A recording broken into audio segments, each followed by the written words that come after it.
Pixel, eu reparo que eu vejo muita gente vindo para a arte, mas a bagagem cultural artística é baixa. Tudo bem, você vai com o passar do tempo procurando e aumentando essa bagagem de influências e referências e coisas que fizeram diferença na sua vida, né?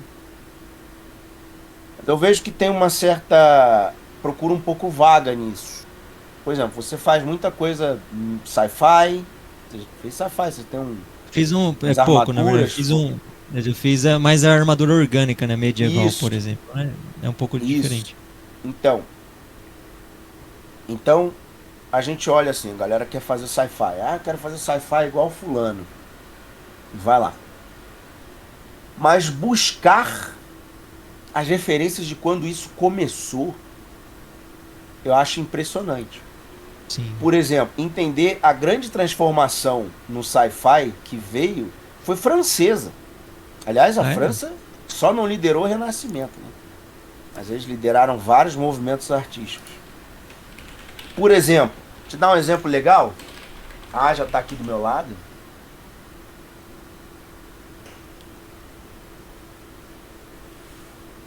Vou perguntar pra galera aí. Diga sim ou não no chat. Quem conhece Philippe Druillet? Não, nunca ouvi falar Não conheço. de nome. Philippe Druillet. Não. Vou pegar um café? Não, não, não, não, não, não, não, não, não, não, não, não, não, não, não, não, não. Então, ih, rapaz, não conheço. Philippe Druillet, francês, amigo meu. Ele tá vivo, hein? Velhinho, velhinho, velhinho. Ele foi um cara na França que ele começou a elevar o quadrinho para um nível sci-fi muito grande. Foi ele que influenciou quem conhece Moebius. É, conheço Moebius. Ele conheceu Moebius, falou: Moebius, você tem que pirar. Moebius, na época, assinava com o próprio nome, que era Jean Giraud. Jean Giraldi. Jean Giraud. E fazia muito trabalho de faroeste, quadrinhos de faroeste e tal. Aí o Philippe Druillet, ele chegou pro Moebius e falou: cara, tá num momento na arte que a gente tá seguindo muitas regras, a gente tem que começar a imaginar mais. Cara, tu tá vendo, o homem tá indo pra lua, cara. Então o Felipe Druillet, ele começa a fazer quadrinhos num nível bizarro de sci-fi, de diagramação. As naves, essas torres sci-fi que você vai ver Karl Kopinski aqui, quando você olhar Sim. isso. Você vê algumas diagramações muito loucas assim. Você vê algumas coisas, você fala, cara, do nada o cara dispensou os quadradinhos e fez um negócio muito maluco. Você vê umas construções assim, ó, que eram coisas que não tinha na época, era tudo muito duro ainda. Você vê essa torre nesse planeta, é um planeta que tem essa torre aqui toda mecânica. Então, cara, ele foi um artista que começou com essa ideia, né, de personagens viajando vários planetas. E Star Wars, tá aí. Star Wars Teve referência. já foi assumido, inclusive pelo próprio George Lucas, a gigantesca influência no Lone Sloane de Philippe Druillet. Inclusive, ele chegou pro Druillet e falou: Druillet, pinta uma cena de Star Wars no estilo do Lone Sloane. Então você vai encontrar se você ver isso. E se ler Lone Sloane, vai entender de onde isso vem. Então ele visitava esses planetas, ó. Olha as naves gigantes, os caras robôs. Você lê isso aqui, você fala: meu irmão, olha Star Wars aqui, né? Então você vê que Star Wars, ele inovou em muita coisa, mas pegando de referência Druillet. Você vê umas naves aqui, você vê, por exemplo, o Castelo de Grayskull, né? Você vê uns lugares com os crânios gigantes, assim, uns planetas que o cara vai assim, é só um rio com uma torre gigante no planeta. E ali dentro habita alguma coisa. A história é muito assim artística. É muito inspiradora, assim. É até uma história que você lê com calma, senão você pode às vezes se perder. Seriamente. Ele chegou pro Moebius, quem sabe, aí Jean Giraud, francês, amigo do Philippe Druillet. Philippe Druillet falou, cara, testa coisa diferente, experimenta, que a galera fala, o Moebius ele é muito famoso por experimentar muita coisa, inclusive sci-fi. Mas se escreverem aí, Moebius, vocês vão reconhecer a imagem, vão reconhecer Karl Kopinski no Moebius. Kim Jong-il, que diz também, que inclusive Kim Jong-il conversou com o Moebius antes do Moebius morrer. Então você vai ver, caraca, de onde esses caras vieram. Eu vim dos anos 80, onde esses caras eram uma parada. Philippe Druillet chega pro Jean Giraud e fala assim, cara, olha as coisas que eu tô experimentando. Cara, o ser humano tá indo pra Lua. Se for pra outros planetas, se a gente arrumar um jeito de fazer o cara viajar, imagina os planetas com as coisas muito loucas. Aí o Jean Giraud, francês também, começa a fazer uns testes tão sci-fi, tão diferentes do que ele fazia como Jean Giraud, que era animação de faroeste, que ele resolveu mudar o nome, se chamar Moebius. Então, quando ele fazia sci-fi era Moebius, quando ele fazia o faroeste ele era Jean Giraud. Ah, dois artistas. Como se fosse dois. Aí teve o filme Dune, do livro. Eles iam fazer um filme que eram 7 episódios ou 8, eu não lembro. Cara, uma produção muito cara. Aí o diretor do Dune, do primeiro, falou assim, cara, tem 2 artistas franceses que eu preciso muito chamar. Um tal de Jean Giraud e um tal de Moebius. Aí Moebius chegou e falou, pô, Moebius, cara, você tem que trabalhar no Dune. Inclusive, Salvador Dalí, todos eles estavam juntos. Aí falou assim, ô Moebius, a gente também tá atrás de um cara incrível chamado Jean Giraud. Ele falou, sou eu. Acredito que eu contratei os 2 de uma vez só. Os caras piraram tanto no conceito do filme que acabou que ele não foi produzido com 7 episódios, foi um filme só, feito depois. Mas aquilo gerou um pack de ideias bizarro para muitos filmes depois daí. Star Wars e vários outros. Aí o Moebius começou a experimentar demais. Philippe Druillet e Moebius montaram uma revista chamada Metal Hurlant. Que nos Estados Unidos eles traduziram como Heavy Metal. Que era uma revista só de história sci-fi. Eu comprava, eu tenho lotes aqui em casa, da época. Eu com 16, 17 anos, minha formação, gente. Isso tava borbulhando, aí veio o filme Alien, você vai ver aqui, no Lone Sloan, antigo. Então tudo isso foi influência dessa galera. Metal Hurlant, ali, o Pixel escreveu. E aí nos Estados Unidos ela foi traduzida como Heavy Metal. Cara, as histórias são sempre muito sci-fi, é tudo louco. Aí vem esse negócio de armadura que vira hélice, o cara vai atirando, aí a armadura começa a girar, o cara voa e vai atirando, essas coisas que a gente faz hoje. Quando você estuda esses caras, você vê Karl Kopinski, você vê lá aquelas armaduras que ele faz que é retrofuturista, parece futurista como se via nos anos 80. Dali vem um monte de jogo, de filmes, Starship Troopers e vários outros. De volta pro futuro, né? Por exemplo, tem aquelas máquinas. Tudo. Influenciado por essa galera. E você pega o nível de desenho dessa galera. O que a galera mais está digitando hoje no Midjourney?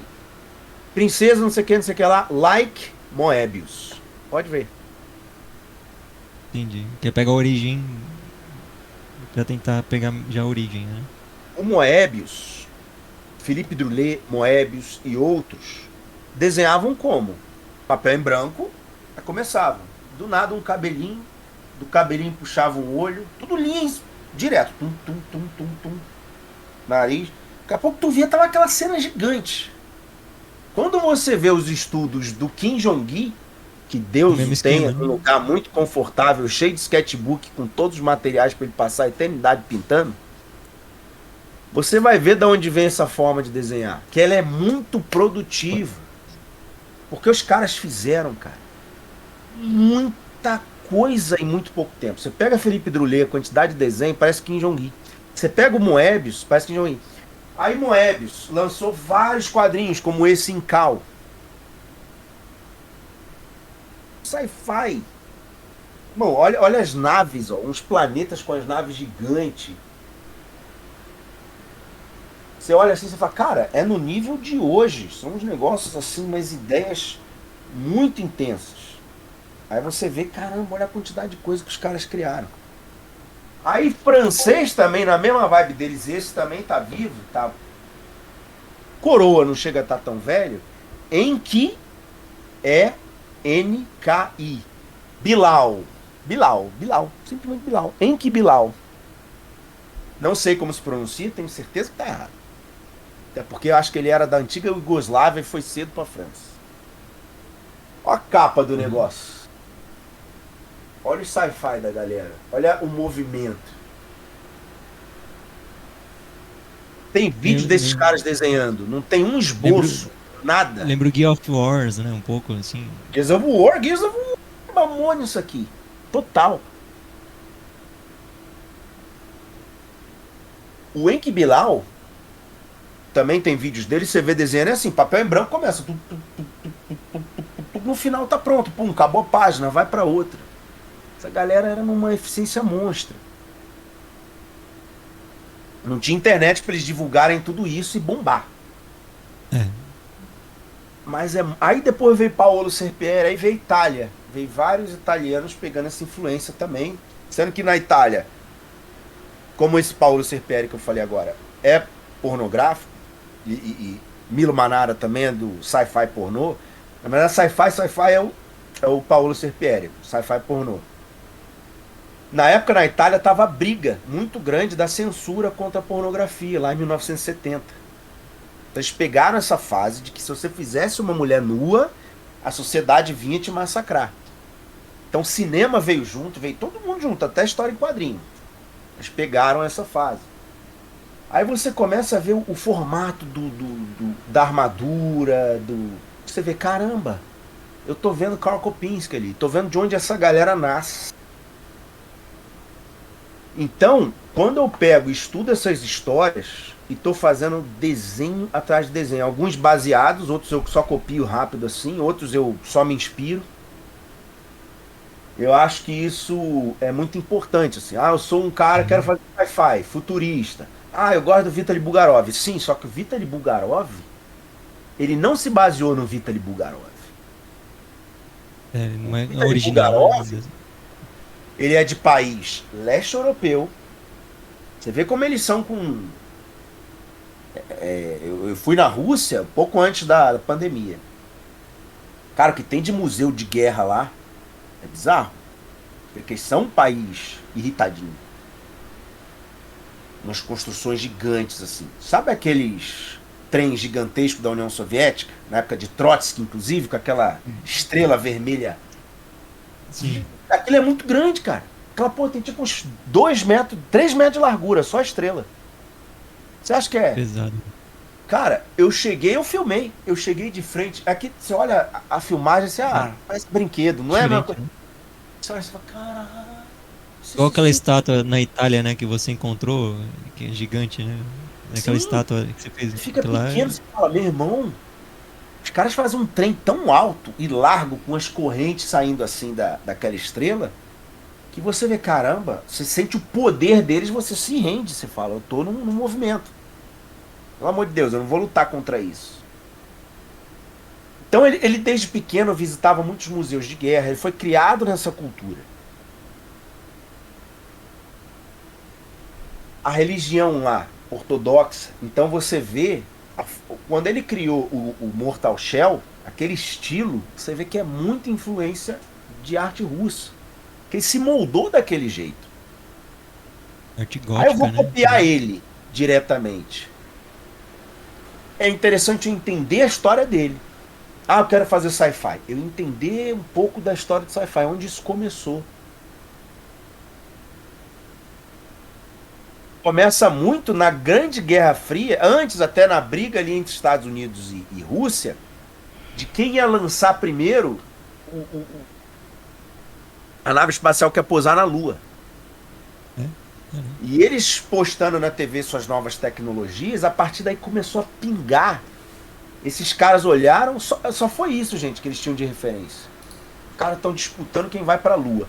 Então daí já veio ideia de tudo quanto é tipo. Aí veio o Alien. O Alien foi Depois o homem clássico. já tinha ido pra Lua quando veio o Alien. Os caras estão voltando de Marte. Olha só, Marte estão tão interessada hoje.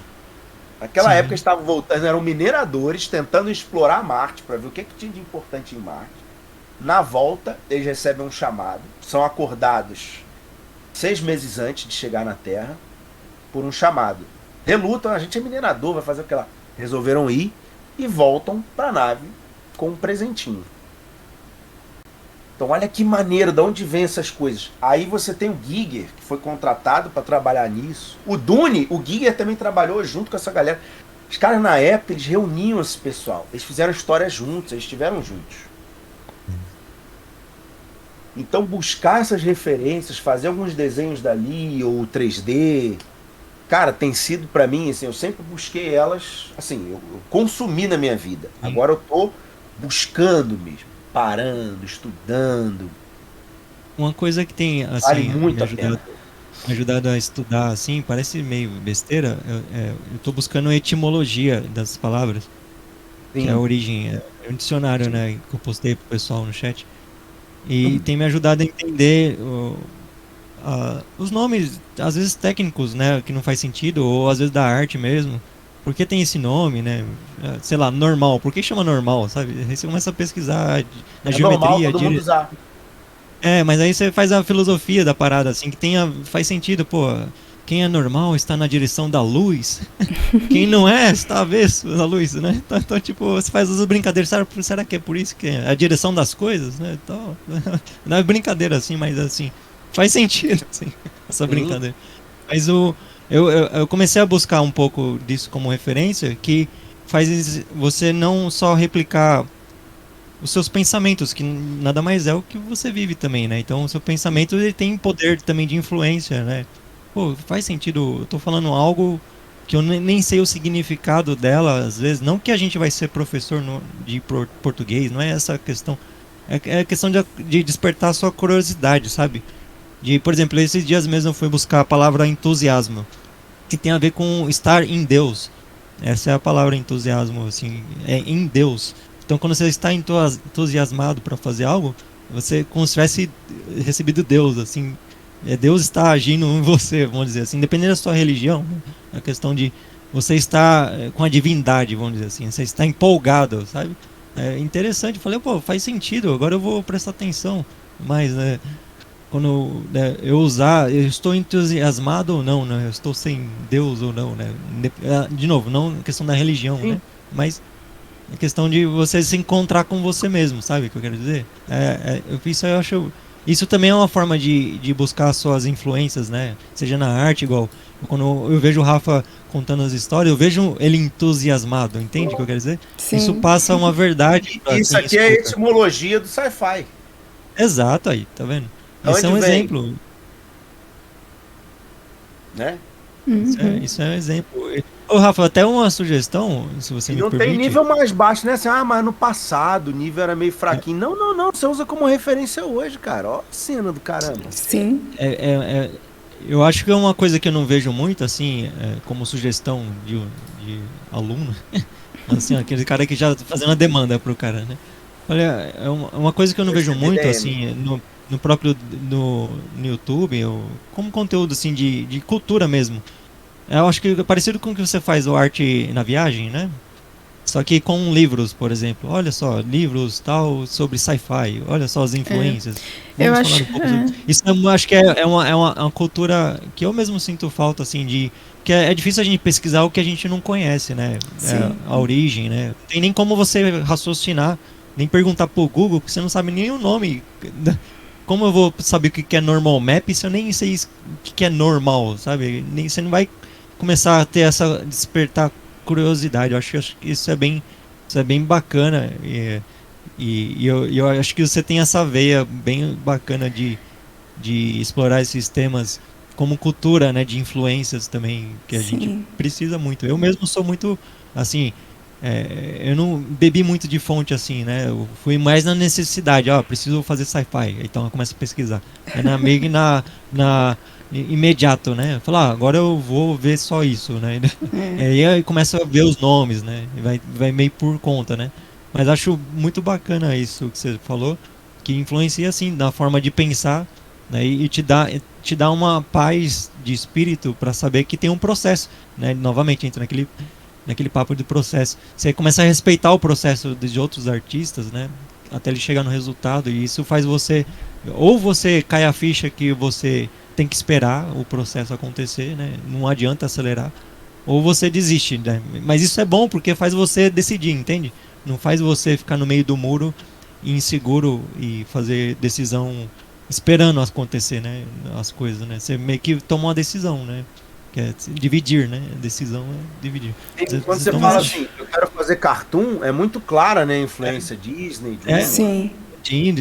mas não tem Mas só tem isso, outro. né? Não tem só Essa- isso, tem muito mais. A Exato, animação francesa, a exatamente. animação francesa, meu irmão, é bizarro. A mesma coisa para quem quer trabalhar para jogos, todo mundo pensa em estúdio grande só, concorda? Mas não tem só estúdio grande, tem vários estúdios menores que são Todos tão estúdios bons, eu indies. diria arriscar até melhores que estúdio grande. Assim, não é sentido de glamour, não, é sentido de produção artística mesmo, como se desenvolver como artista, né?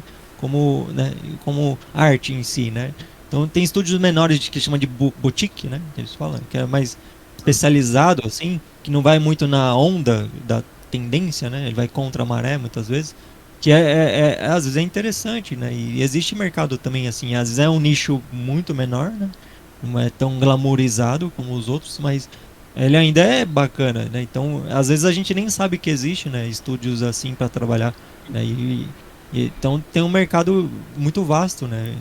É um vocabulário visual, né? É igual leitura, né? Quanto mais a gente lê, mais o vocabulário tem.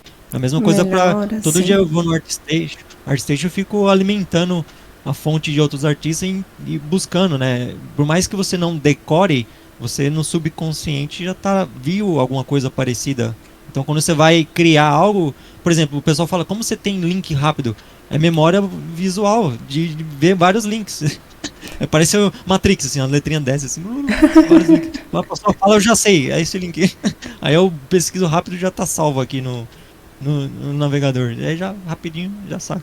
Mas, enfim, essa memória visual, eu acho que é importante pra gente também, né? E isso ajuda você a se conhecer também como pessoa e definir o que você curte, né? Assim, eu não sou Sim. muito estudioso nesse requisito, entendeu?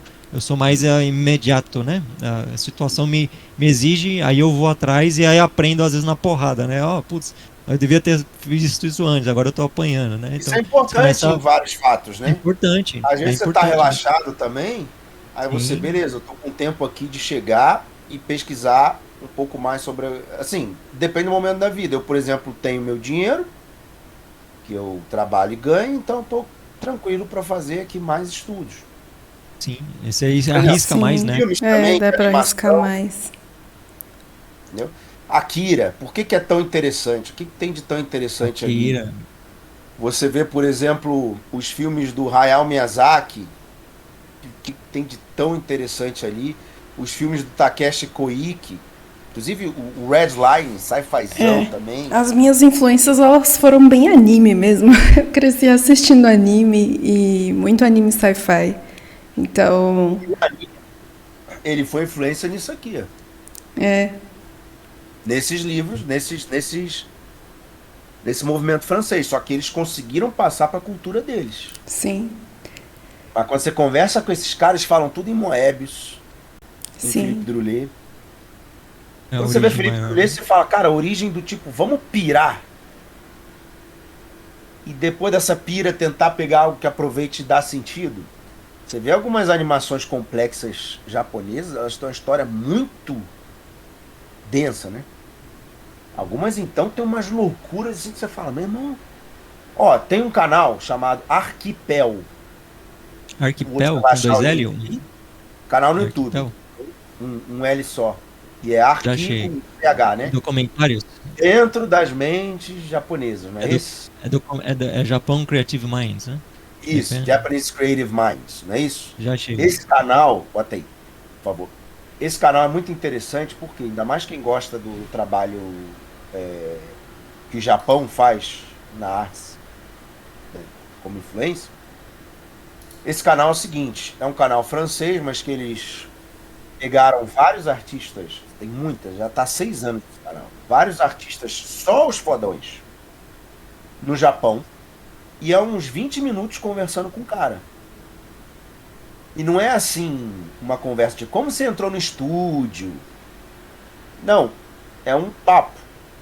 Para você tentar entender um pouco a cabeça do japonês ali que fez aquilo ali. Isso é muito interessante, por exemplo. Você vai ver só os caras que fizeram os maiores jogos que você gosta, Final Fantasy, tá tudo lá, o diretor. Me inscrevi aqui, não conhecia. Muito legal. É só.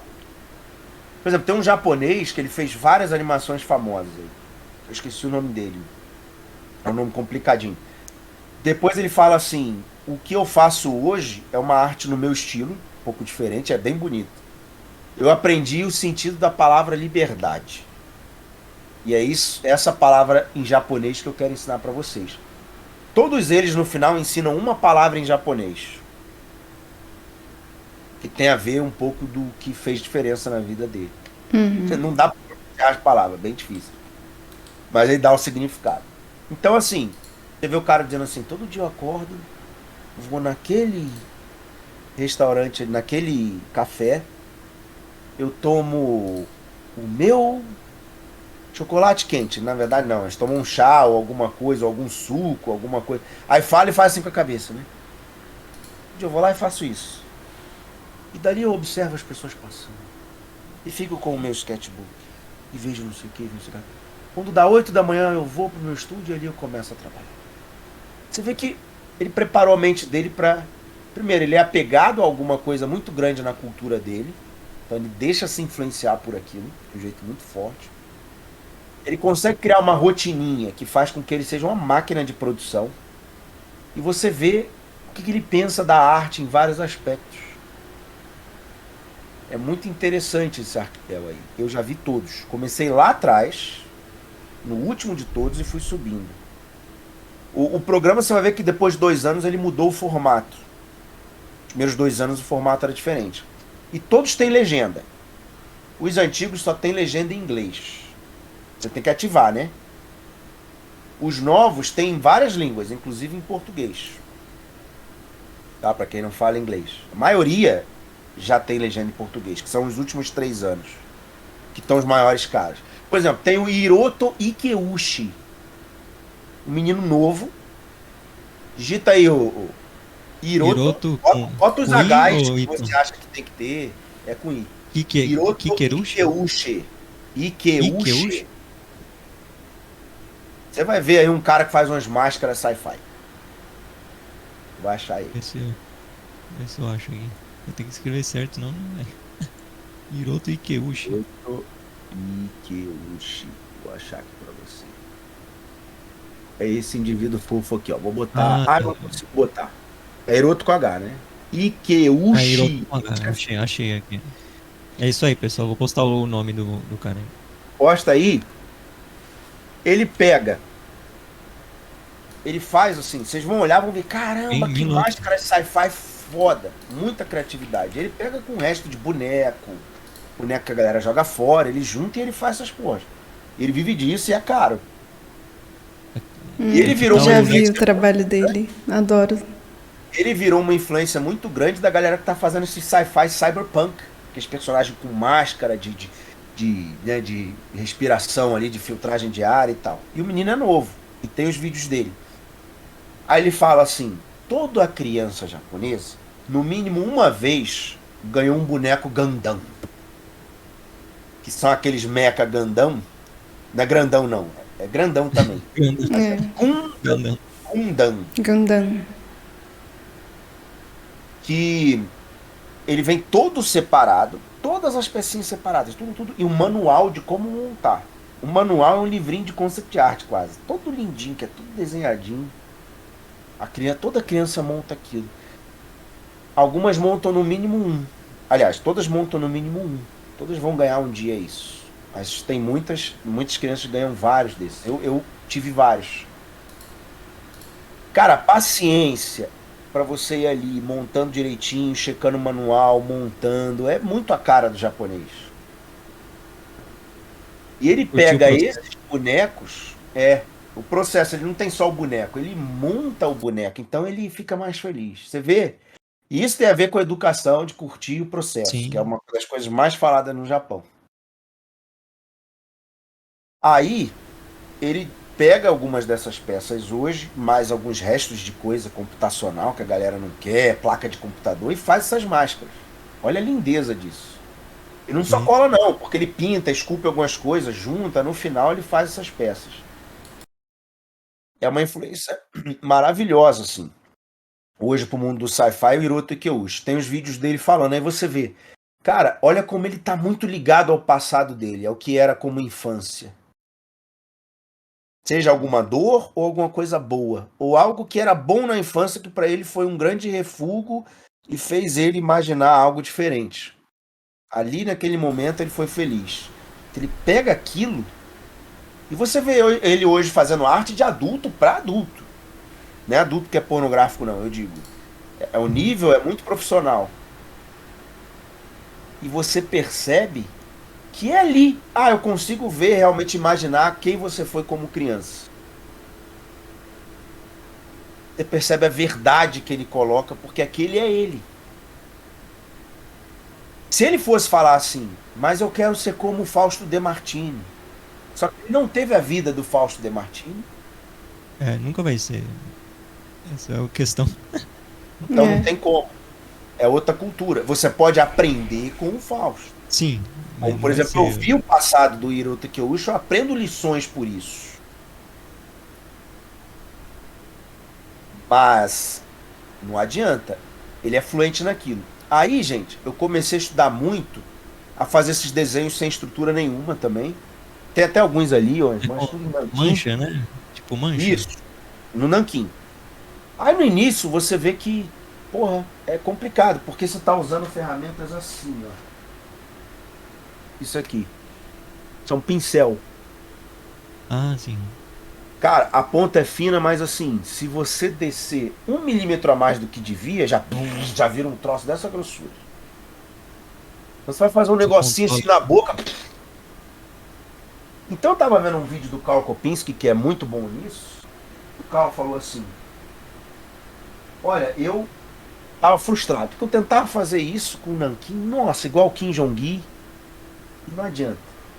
Tudo feio, borrado, a linha ruim. Eu mandei mensagem pro Kim Jong-un, eles eram amigos, né? Ele tá mal pra caramba. Aí o Kim Jong-un disse o seguinte: nós somos orientais. A nossa alfabetização é com pincel. Nosso tipo de letra depende de controlar essa espessura. É verdade. Já viu como é que é? Sim. Aí eu botei no YouTube como escrever caracteres chineses com Pentel Brush, ou Brush Pen. É o grandão, né? Ou grandão ou com Brush Pen, que é essa aqui. Inclusive tem um, que o cara usa essa aqui. Se você escrever... eu acho que isso aqui é Pentel. Então se você escrever, sei lá, Writing Chinese Characters with Pentel Brush, ou Brush Pen, vai aparecer uma que o cara usa isso aqui. Eu botei em câmera lenta, cara, ele faz um negócio, mas é muito assim. É bonito. Caraca, né? a parada faz uma esquina e você tenta. Aí eu botei em ultra câmera lenta no YouTube pra ver a esmagadinha que ele dá no momento certo. Aí faz assim, quando ele vai pro outro lado, o próprio pincel dá uma borrada pro outro lado e faz um outro lado da letra. Aí eu enchi páginas com essa porra. Ficaram tudo uma merda. Só que os últimos ficaram só ruim. O primeiro, nada a ver. Parece que eu peguei um balde de tinta e joguei. Totalmente controlado. Depois eu começou a ter uma forma, mas demorou. Só que isso não foi um treininho. Os caras foram alfabetizados nessa porra. Numa língua de 3.000 caracteres. Tendo que fazer. Se vocês olharem no YouTube, vai ver o negócio. Eu postei pra eles aí. O vídeo que eu falei? Tem vários, Caraca, né? Eu postei um de referência, fazendo alfabeto japonês aí. Usando. Então, é muito difícil. E assim, o controle de pressão deles é absurdo. Aí Kim Jong-un disse, o Karl Kopinski falou pra ele. Esse tipo de caneta, inclusive. Não era esse vídeo que eu falei, mas é esse tipo de caneta. O cara vai fazer umas coisas, você, é molinho, vai fazer. Sai, aonde é fino sai grosso, onde tem que ser grosso sai fino. Enrola tudo. Tem um que esse aqui em específico ele faz menor. E é um cara que faz muito linda a letra. Meu irmão, é muito difícil. Deixa eu ver aqui, ó. É esse aqui que já tá até aqui, ó. Achei. Vou botar aí pra vocês verem. Bota pra gente. É esse vídeo aqui, ó. Esse vídeo aqui é um que eu peguei pra fazer passo a passo. Pra tentar entender um pouco, não adianta que eu não vou ser como eles, não tem como. Ó, eu vou mandar aqui, eu não tô no... Pode mandar no Discord, a gente copia a Isso, escola. mandei aí. Beleza, vou mandar pra eles aqui. Então, começa a observar que tem umas coisinhas que o cara faz, você fala, meu irmão, é muito controle. E o cara fez isso a vida inteira, desde a infância, na escola. Coordenação tem uma questão legal, por exemplo, você é destro ou canhoto, né? Sim. Eu sou destro, na Sou mão, canhoto. né? Eu sou canhoto do pé, assim, sou meio avesso. Mas isso foi interessante, esse conceito de ter um X, o meu chute é mais forte por causa disso, porque eu tenho força maior no braço direito, força no esquerdo, então dá um cruzamento maior. Então eu tenho um chute mais forte por causa disso. Então é bizarro, mas foi vantagem, assim. Mas enfim, a questão do que eu quero dizer é que a coordenação motor é treinada, né? Então a gente treina com a mão dominante, né? Mas você já tem um conhecimento que é o vocabulário, caligrafia, todos Sim. os conceitos de escrever, por exemplo.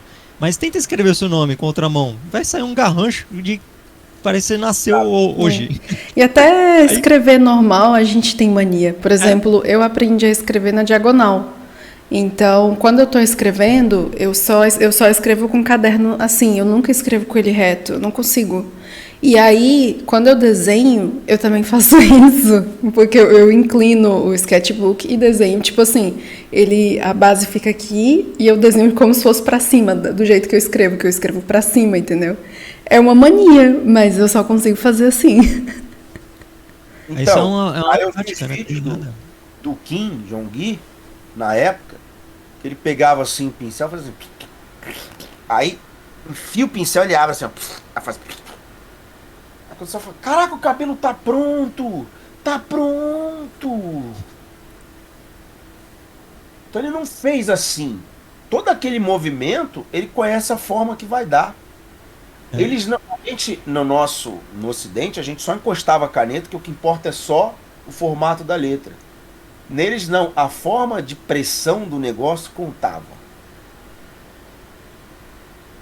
Sim. Aí vai a gente, não, vou fazer igual o fulano, desenhar assim. Vai falhar Você lembra, miserável. Rafa, o primeiro feedback que você me deu do vídeo do seu curso? Você fala, Rodrigo, você consegue enxergar, a observação sua não está errada. Você consegue fazer a letra R. Agora, fazer as nuances da letra R, é aí que você está errando, né? Que é a questão da pressão da mão, né? Você está pesando muito a mão, né? Para fazer algo que é sutil, né? Então, isso aí marcou muito, assim, essa questão. Falei, verdade, isso aí eu comecei a ter controle com o pincel, né? Que a gente está no digital também, mas tem a pressão da mão, né? Você deixa às vezes só o peso da caneta às vezes para fazer e já sai o que você quer, assim, às vezes. Então é bem interessante isso. E japonês já na escrita tem essa coisa da pressão, a gente não tinha. A gente não importa a pressão na hora de escrever. Olha o histórico. Então, eu não vou ser igual o cara, mas o Karl Kopinski não é oriental e já consegue. Em outro nível, mas é um nível muito absurdo também. Então vou tentar, vou estudar. Vou ficar igual a eles? Não tenho essa pretensão, senão vou ficar mal aqui, ansioso, ferrado e querendo me matar. Entendeu? Eu tô só na pretensão de melhorar. Fiz, ficou uma merda. Vou fazer de novo, ficou um pouco melhor. Ah, isso é que eu quero. Mas será que esse de melhor é melhor um dia vai ficar igual o Karl Kopinski? Não tô nem aí. Nessa questão, né? Ele é uma inspiração pra mim, não meu adversário que eu quero bater. Sim. Então eu vou apanhar miseravelmente, porque não se bate no rei. O rei nunca perde sua coroa. Então o que eu faço? Vou fazendo meus estudos aqui do meu jeitinho. E aí você vai aprendendo os tipos de pincel que eles estão usando e tô fazendo meus estudos. Tô fazendo aqui minhas coisinhas. Isso pra mim é a minha felicidade. Sim, você vai se alimentando, né, com aquela 1% que você aprendeu, né, daquele conhecimento Sim. vasto, né? Você vai, Sim. pô, se alimenta a esperança pô, quero viver mais um dia para aprender um pouquinho mais amanhã, né? Tipo, Bater esse, isso. esse é o barato de aprender, né? Quando você tem esse momento que você tá crescendo, você se sente vivo, né? Você se sente querendo, pô, quero viver mais. Aí você quer aprender Sim, sempre, né? você falou isso Esse aí, é o por isso barato. que esses dias eu fiquei assim, muito, sei lá, sem saber o que pensar, fiquei meio angustiado, uma sensação estranha. Eu tô já há um tempo nessa vibe, assim, estudando desenho o dia inteiro. O dia inteiro não.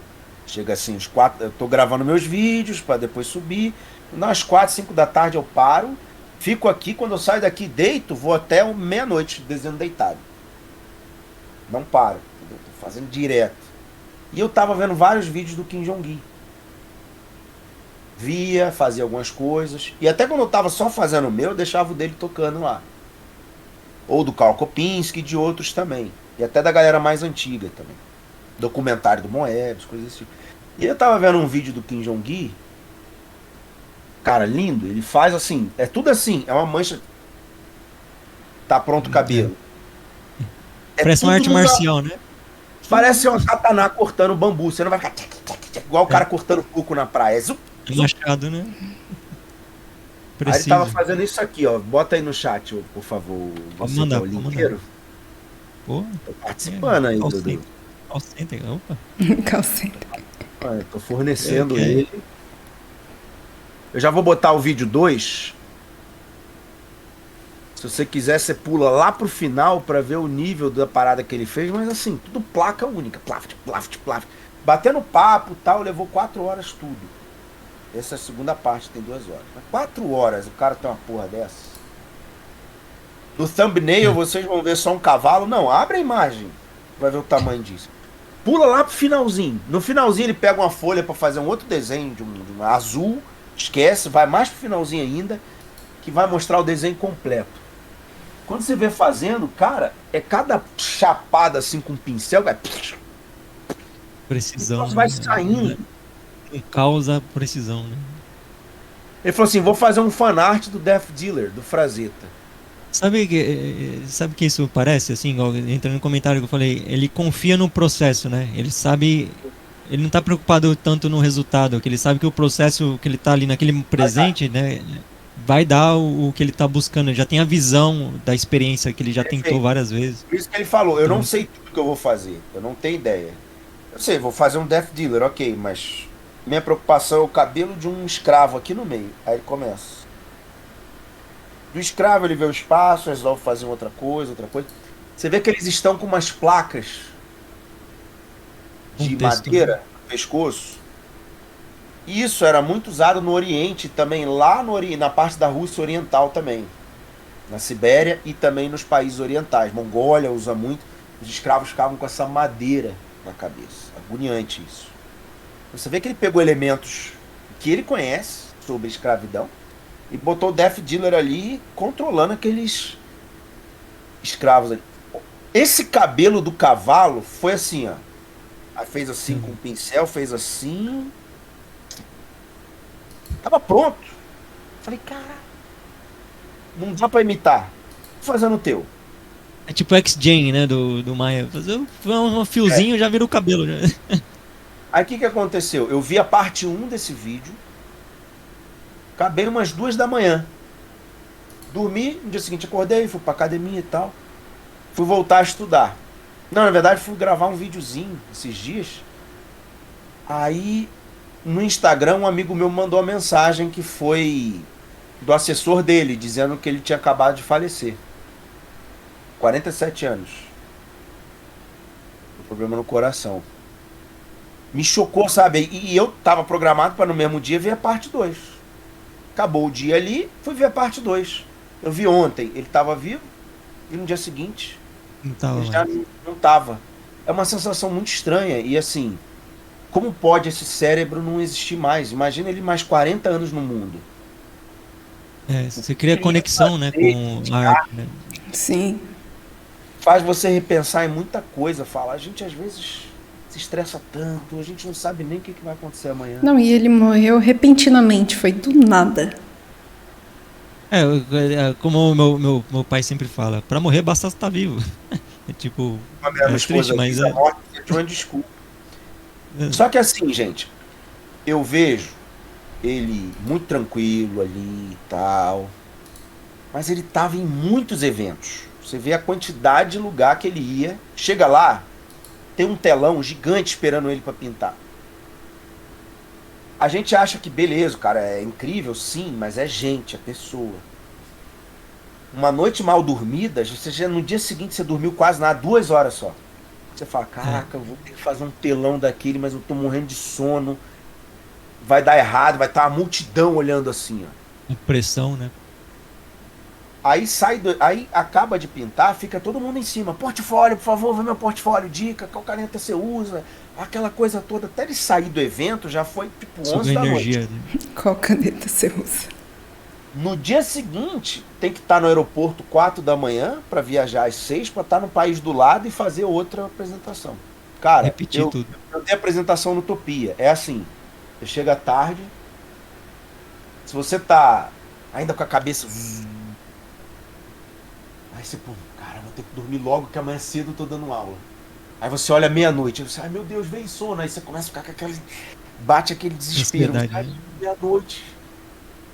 Se eu dormir agora, eu só vou ter 6 horas de sono.